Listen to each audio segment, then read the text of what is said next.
ఆ రోజుల్లో బాలగంగాధర్ తిలక్ అనే మహానుభావుడు గణేష మంటపాల్ని, గణేష ఉత్సవాల్ని, గణేష్ నవరాత్రుల్ని ప్రారంభించాడు ముంబైలో. అప్పుడు స్వాతంత్రోద్యమం ఉద్ధృతంగా ఉన్న రోజుల్లో మనుషులకు మనుషుల మధ్య కమ్యూనికేషన్ లేదు. వందే మాతరం, వందే మాతరం అని అంటే మక్కిలు ఎరగొట్టి బ్రిటిష్ వాళ్ళు జైల్లో పెడుతున్నారు.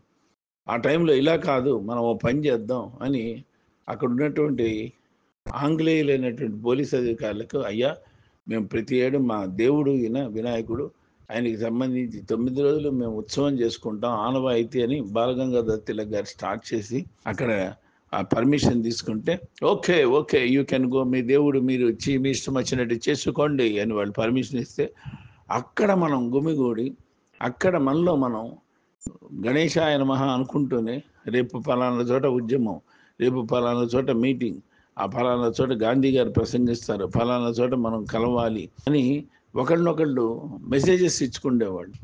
అలాగే మన సమగ్రతను మనం చాటుకోవటానికి సాల్పుకుండేవాళ్ళు.